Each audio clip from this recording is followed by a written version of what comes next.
Le Seigneur a rassemblé les enfants de l'Église à la table de son royaume.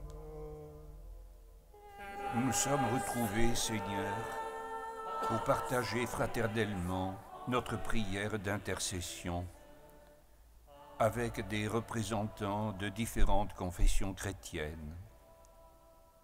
Comment ne pas nous souvenir du souhait ultime que tu nous as laissé en nous appelant à être tous un, afin que le monde croie que tu es l'envoyé du Père, le Sauveur du monde.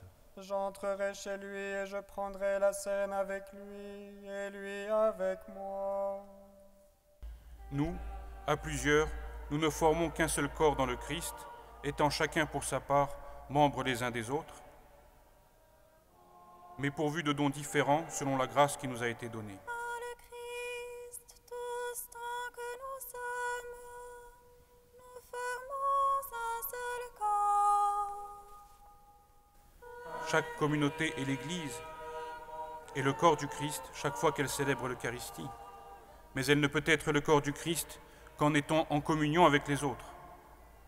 Nous ne sommes pas chacun dans son coin un morceau du corps du Christ, mais tous ensemble, nous sommes le corps du Christ. Pas en paix, et que le Dieu d'Israël t'accorde ce que tu lui as demandé.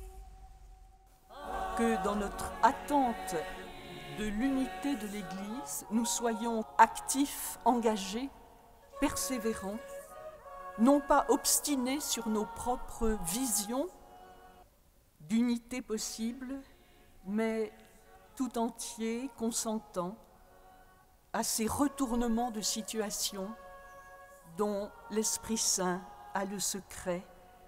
Toute la parole de Dieu en témoigne pour nous. Mon âme est collée à la poussière.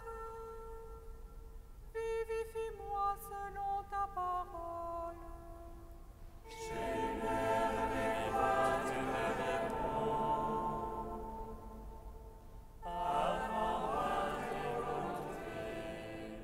Il n'est pas tout à fait politiquement correct, dans une époque aussi hédoniste que la nôtre, de faire l'éloge de la souffrance et de la soumission.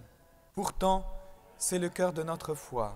Nous sommes chrétiens parce que nous croyons que voulons sauver l'homme et le ramener à la béatitude éternelle pour laquelle il avait été créé, sans porter atteinte à notre liberté, Dieu a voulu que son Fils devienne homme.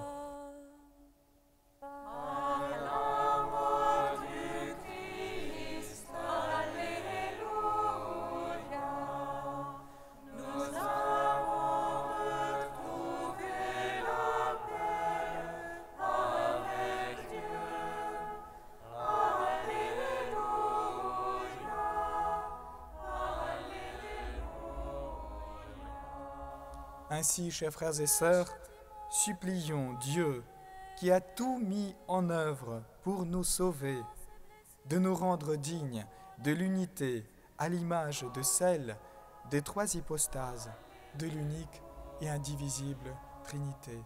Amen. Dans ces blessures, nous trouvons la guérison. Avec vous, je rends grâce au Seigneur Tout-Puissant qui a suscité un égal désir de l'unité en chacun de nous.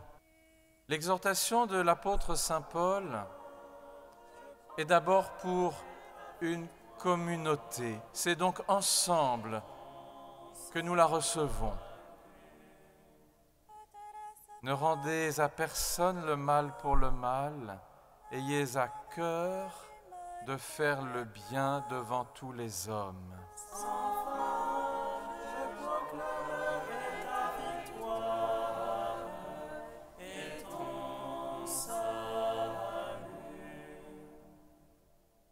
Cette rencontre, vous l'avez compris, c'est celle de la foi. Foi qui lutte avec Dieu. Foi qui lutte en Dieu. Lutte pour comprendre l'incompréhensible. Lutte pour prier malgré la difficulté. de prier dans notre monde contemporain, lutte pour arracher à Dieu une parole quand il semble se taire.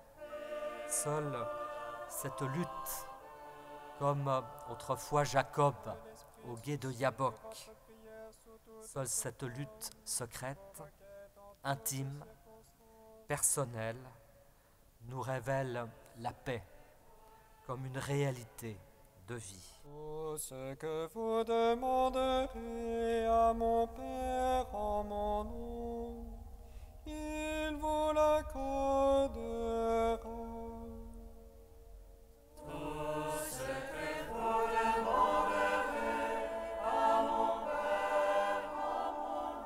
Depuis quelques décennies, pour la première fois depuis des siècles, tout contentieux violent a disparu entre catholiques, orthodoxes et protestants. Il semble bien que ce premier pas vers la paix et l'acceptation mutuelle soit irrésistible. Que Dieu soit remercié de nous avoir fait franchir enfin ce pas. Le Seigneur a rassemblé les enfants de l'Église à